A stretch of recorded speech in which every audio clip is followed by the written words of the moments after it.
Tiger. Review of gangs of Godavari. First story plot చూసుకుంటే, గోదావరి ఏరియాలో ఒక చిన్న విలేజ్లో ఉండే మన హీరో ఎంతో గొప్పగా ఎదగాలనుకుంటాడు. అయితే అది మంచిగానా చెడుగానా ఏ విధంగా అయినా సరే ఎదగాలనుకుంటాడు.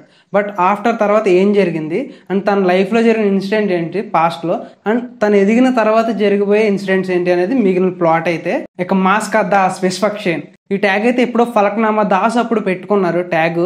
బట్ ఆ ట్యాగ్కి జస్టిఫికేషన్ జరగలేదు అని చెప్పేసి చాలా ఇంటర్వ్యూల్లో చెప్పారు మన విశ్వక్సేన్. బట్ తన రీసెంట్ ఇంటర్వ్యూలో గ్యాంగ్స్ ఆఫ్ గోదావరి అనేది ఆ ట్యాగ్కి జస్టిఫికేషన్ ఖచ్చితంగా అవుద్దని చెప్పేసి చెప్పారు. సో ఆ ట్యాగ్కి జస్టిఫికేషన్ జరిగిందా లేదా అనేది ఈ వీడియోలో అయితే చూసి తెలుసుకుందాం. అండ్ దానికంటే ముందు మన ఛానల్కి ఎవరైనా ఫస్ట్ టైం విజిట్ చేస్తుంటే మన ఛానల్ సబ్స్క్రైబ్ చేసుకోండి, అలాగే మీ ఫ్రెండ్స్కి షేర్ చేయండి for more genuine reviews. And ఇక ఫైనల్గా మూవీ చూసాక ఎలా ఉందనే విషయానికి వచ్చేస్తే, it's an half baked product. అంటే it's an average for me. ఎందుకనేది డీటెయిల్డ్గా ఎక్స్ప్లెయిన్ చేస్తాను, ఈ వీడియో ఫుల్గా చూడండి, మీకు కూడా క్లారిటీ వస్తుంది. అండ్ ఇక మూవీ స్టార్టింగ్లో మంచి ఇంట్రెస్టింగ్ టాపిక్తోనే ఓపెన్ అవుద్ది. అండ్ అలాగే మెల్లగా ప్రొసీడింగ్స్ కూడా ఇంట్రెస్టింగ్గానే వెళ్తూ ఉంటాయి. అండ్ క్యారెక్టర్స్ని కూడా ఒకటొకటి ఇన్వాల్వ్ చేసుకుంటూ డెవలప్ చేసుకుంటూ బాగానే వస్తాయి. అండ్ అక్కడక్కడ హై మూమెంట్స్ కూడా ఉంటాయి. అండ్ ఇంటర్వల్ మంచి హైలో అవుద్ది. ఓకే, ఇక్కడ వరకు ఫస్ట్ హాఫ్ వరకు డీసెంట్ గుడ్ అనిపించింది. అండ్ ఇక సెకండ్ హాఫ్లో మంచి హై సీన్స్ రాసుకుని మంచిగా స్టోరీలోకి ఇంకా ఇన్వాల్వ్ అయ్యి బాగా ఎక్స్ప్లోర్ చేస్తే ఇక పక్కాగా కొట్టేస్తారు అని అనుకున్నాను. బట్ అక్కడ డైరెక్టర్ చాలా డిసప్పాయింటెడ్ అని చెప్పాలి. అండ్ ఎగ్జిక్యూషన్ అనేది ఎటెటో వెళ్ళిపోయింది. అండ్ దాంతోపాటు సెకండ్ హాఫ్లో మన హీరో విశ్వక్సేన్ ఏం చేస్తున్నాడో తనకి గుర్తుంటుందో లేదో తెలీదు, అలా చేసేస్తూ ఉంటాడు. ఆడియన్స్ కూడా ఏంటో ఇలా చేస్తున్నాడు అని అనుకుంటూ ఉంటాం. ఓకే, తనకు నెగిటివ్ షేడ్స్ ఉన్నాయి, మనకు అర్థమవుద్ది మూవీలో కొంచెం లైట్గా నెగిటివ్ షేడ్ ఉన్న క్యారెక్టరే.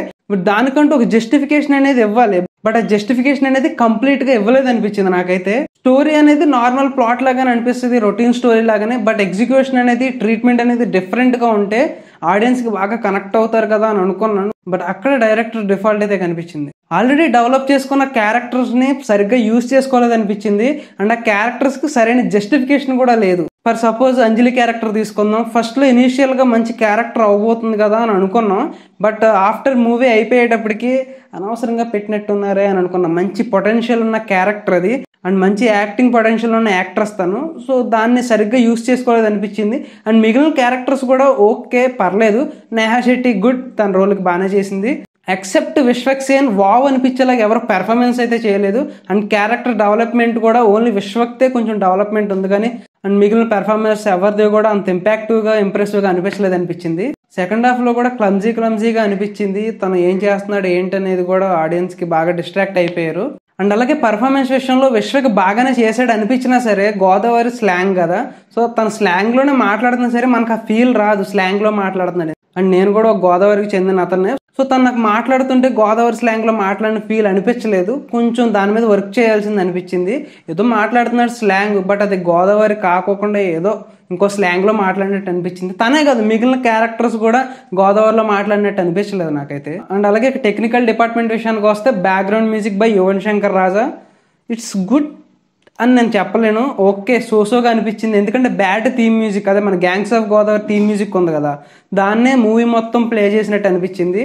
మిగిలిన ఎక్కడా కూడా వేరే బ్యాక్గ్రౌండ్ స్కోర్ గుర్తులేదు, అది ఒక్కటి తప్పనిచ్చి. అండ్ సాంగ్స్ అనేవి ఒక 2 సాంగ్స్ బాగున్నాయి, మిగిలింది ఏదో జస్ట్ పాసిబుల్ లాగా అనిపించింది. అండ్ సినిమాటోగ్రఫీ అయితే చాలా బాగుంది. కొన్ని షార్ట్స్ అయితే ఇంకా మైండ్లో ఉన్నాయి, అంత బాగున్నాయి.